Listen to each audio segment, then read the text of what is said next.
दिल्ली में हवाई अड्डे पर कैनोपी गिरी, जामनगर में गिरी, सब करप्शन की वजह से।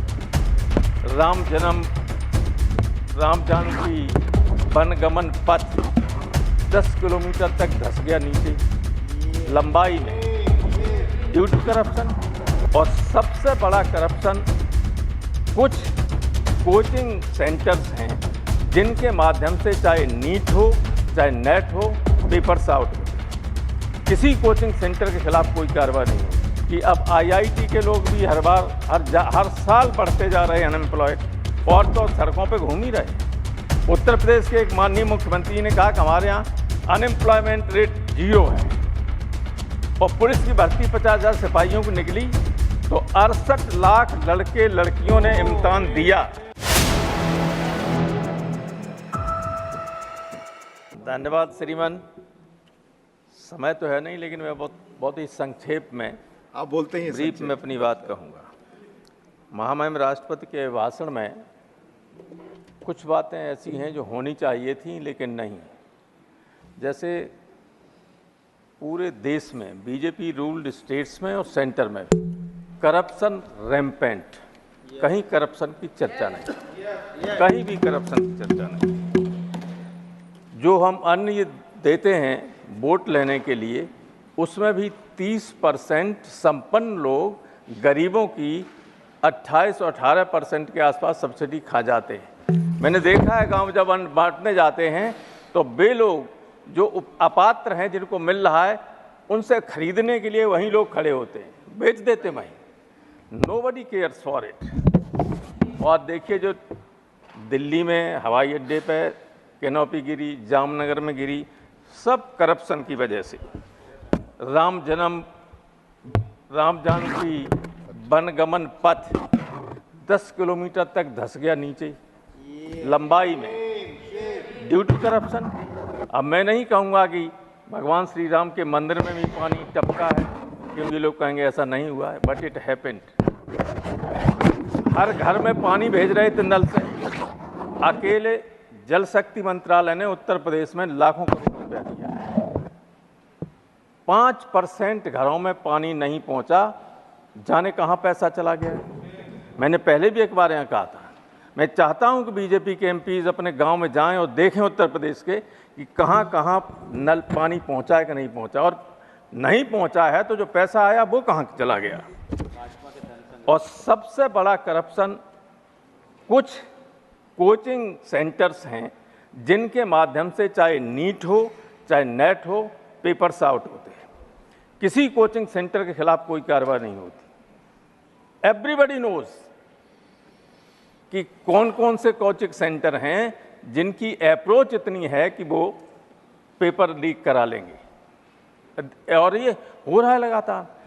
आप आश्चर्य करेंगे कि अनएम्प्लॉयमेंट पर कहीं चर्चा नहीं। अभी एक चीज़ मैं कहना चाहता हूँ कि हिंदुस्तान में सबसे बड़ा आज तक का इतिहास में जो भ्रष्टाचार हो रहा है वो हो रहा है एनसीएलटी के जरिए।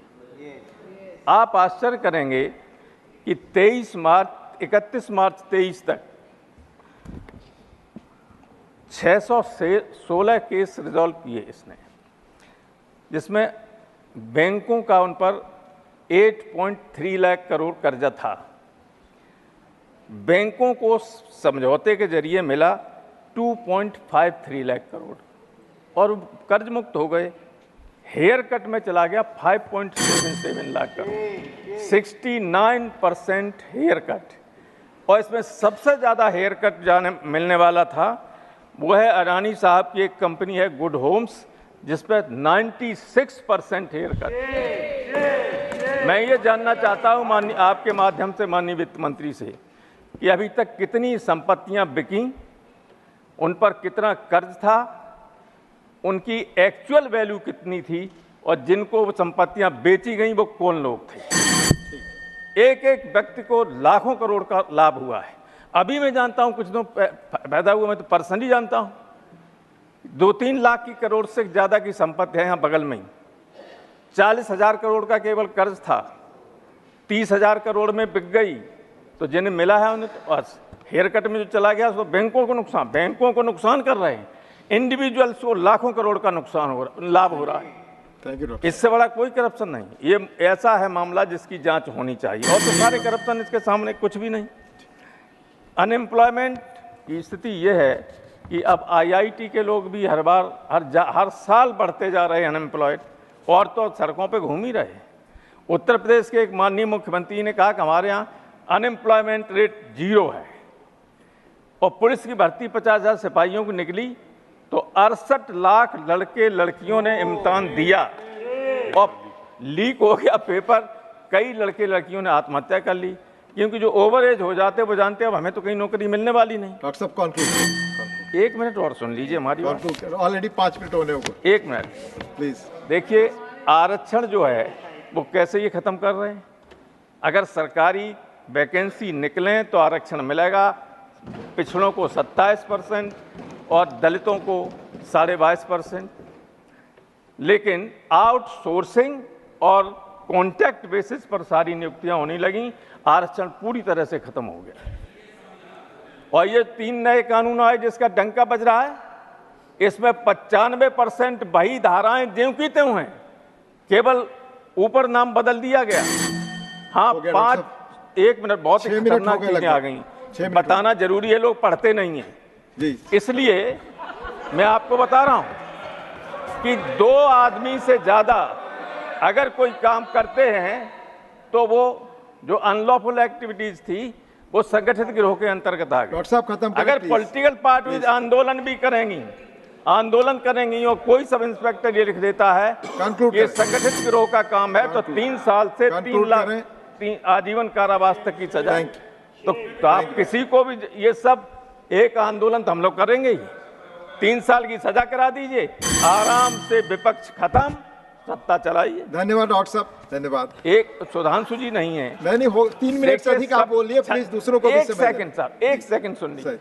छल कपट से कोई काम चलता नहीं है, और वो चीज जब प्रकट हो जाती है तो नुकसान होता है। गोस्वामी तुलसीदास ने लिखा है कि उघरें अंतन होए निबाहु, काल नेम जिम रावण राहु।